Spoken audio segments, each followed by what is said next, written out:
हसनपुर विधानसभा क्षेत्र से पूरे खगड़िया में सबसे अधिक वोट जिताने का काम करेगा, तो हसनपुर की जनता सबसे अधिक वोट जिताने का काम करेगी।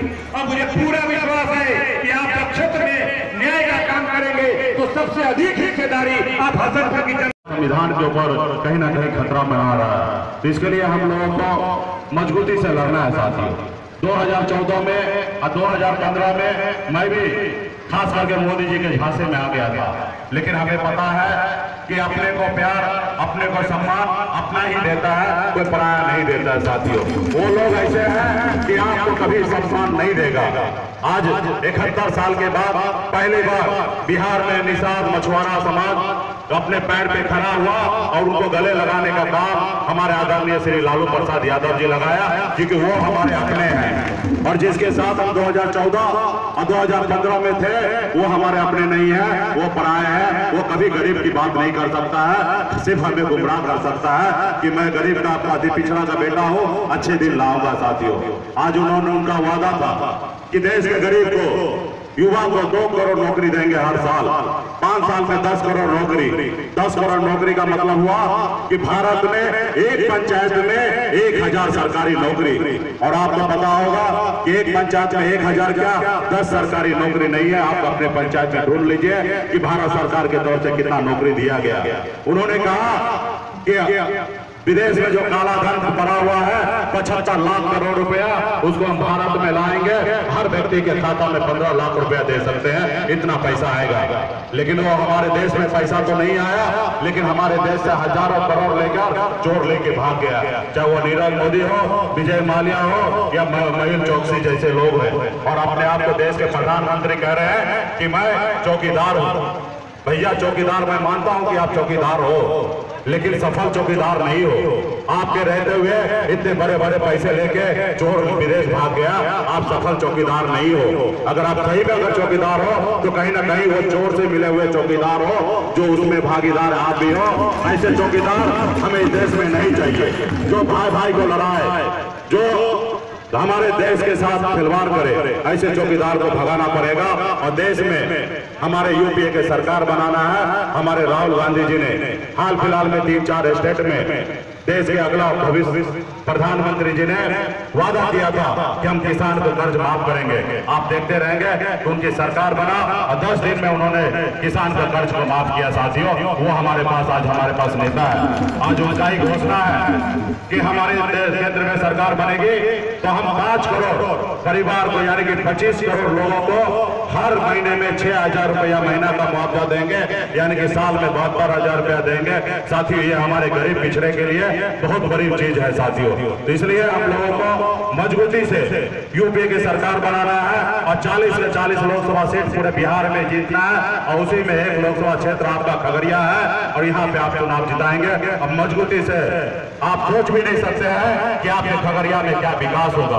मैं एक मामूली सिर्फ कैंडिडेट ही नहीं हूँ, मैं अपने पार्टी का प्रमुख हूँ, मैं अपने पार्टी का राष्ट्रीय अध्यक्ष हूँ। और मेरी बात दिल्ली के सरकार को सुनना पड़ेगा, चाहे सरकार किसका भी हो, लेकिन आपके नेता का बात को हर किसी को मानना पड़ेगा और मैं काम कराना चाहती हूँ। आपको पता होगा कि मैं गरीब परिवार मछुआरा परिवार में जन्म लिया। 18 साल की उम्र में ही जिस उम्र में मुझे खेलना कूदना था, परिवार के साथ रहना था, उस उम्र से मैं अपने मेहनत मजदूरी करके 900 रुपया महीने पे नौकरी करके मैं अपने मुकाम को हासिल किया, मजबूती से साथ दिया साथियों। आज आप लोगों का आशीर्वाद से पिछले 6 साल 5 साल से हम लोग पूरे बिहार में मजबूती से निषाद समाज के लिए मान सम्मान अधिकार के लिए लड़ाई लड़ रहे हैं, उसके आरक्षण की लड़ाई लड़ रहे हैं। और उसी तरीके से आप हमें अपना प्रत्याशी बनाए हैं, आप यहाँ से हमें अपना सांसद बनाएंगे तो निश्चित तौर पे आपके लिए हर संभव जितना हो सकता उतना मैं काम करूंगा साथियों। मैंने घोषणा भी कर दिया कि मैं अगर आपने मुझे जिता के दिल्ली भेजा तो भारत सरकार की तरफ से हमें जो भी मुआवजा मिलेगा, हमें जो भी तनख्वाह मिलेगा, 2 लाख 3 लाख रुपया महीना जो भी तनख्वाह मिलेगा, वो तनख्वाह जो होगा वो हमारे खगड़िया लोकसभा क्षेत्र के तमाम हमारे गरीब भाई के लिए वो होगा। उसमें से 1 रुपया भी हम अपने लिए यूज नहीं करेंगे। वो पैसे 3 हिस्से में हम बांटेंगे। एक हिस्सा हम अपने गरीब परिवार के लिए, जो बेटी के लिए शादी के लिए खर्च होगा, उसके लिए हम उनको सहयोग करेंगे। दूसरा हिस्सा हमारे गरीब परिवार में बच्चे पढ़ने लिखने वाले होंगे उनको हिस्सा, उनको सहयोग करेंगे ताकि वो पढ़ लिख के आगे बढ़े। और तीसरा हिस्सा मैं वो उसके लिए खर्च करूंगा, जरूरतमंद व्यक्ति को जिसके इलाज के लिए आवश्यकता गिरेगा उनको पैसा खर्च होगा, हम उसमें से 1 रुपया भी नहीं लेंगे। 100% पैसा हम गरीबों के लिए देंगे साथियों। और मैं आप लोगों के दिल में हमेशा बसना चाहता हूँ, प्यार मान सम्मान अधिकार हमें सिर्फ आप लोगों को दिल में चाहिए। मैं नवाब नहीं हूँ साथियों, मैं नवाब नहीं हूँ कि अपने घर में 7 दीवारी के बीच में रहूंगा। मैं मल्ला का बेटा हूँ, आप लोगों के बीच में रहूंगा, आप लोगों के बीच में रहूंगा साथियों। मैं आप लोगों को भरोसा दिलाता हूँ। एक बड़ी लड़ाई है साथियों, बड़े और छोटे की लड़ाई है, और इसमें आपको सोचना है कि किसके साथ और किस विचारधारा के साथ चलना है। तो इसलिए साथियों ये चुनाव आप लोगों को लड़ना है।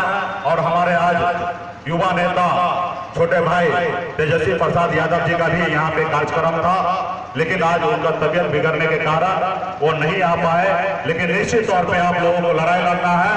और ये हमारी अभी टेलर है साथियों, ये 2019 तो टेलर है, पिक्चर हम 2020 में दिखाएंगे। बिहार का विधानसभा में अपने 243 का 245 सीट जीतना और युवा नेता श्री तेजस्वी प्रसाद यादव को बिहार का मुख्यमंत्री बना के और बिहार में नीतीश कुमार पलटू राम जी को गद्दी से उतारने का काम करेंगे साथियों।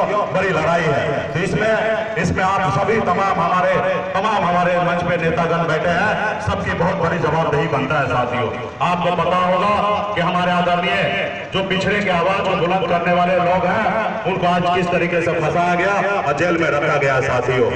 आज अभी आपको बता दें कि आज ये सनद मल्ला मुकेश सहनी को नीतीश कुमार जी ने जब हम मार्च भात खाएंगे महागठबंधन को जिताएंगे उस समय ये नारा के साथ प्रचार कर रहे थे, तो उस समय में नीतीश कुमार ने कहा कि सड़क छाप है। हमारे उपेंद्र कुशवाहा जी को नीच कहा।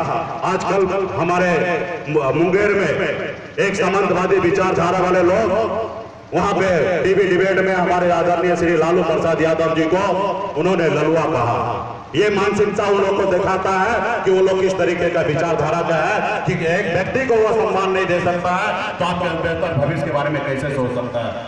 आज गरीब व्यक्ति को अगर सम्मान नहीं दे सकता जो व्यक्ति, वो आपके भविष्य के साथ क्या कर सकता है न्याय। तो इसलिए साथियों हम लोगों को लड़ाई लड़ना है, हम मजबूती से ऐसे सामंतवादी विचारधारा वाले व्यक्ति लोगों को उखाड़ फेंकना है साथियों। आज हमारे भारतीय जनता पार्टी हमारे सामने में कुछ भी नहीं है, उसकी कोई हैसियत नहीं है कि हिंदुस्तान में 10 सीट भी चुनाव जीत सकता है।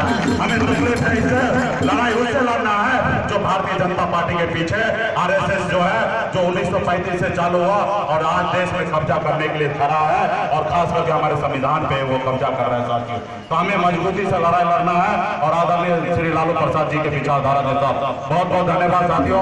आप लोगों को बहुत बहुत धन्यवाद। आप लोग तमाम हमारे नेतागण यहाँ मंच पर उपस्थित है, सबको बहुत बहुत धन्यवाद। आप लोगों को बोलने का मौका नहीं मिल पाया, इसके लिए क्षमा चाहेंगे। बहुत बहुत धन्यवाद साथियों।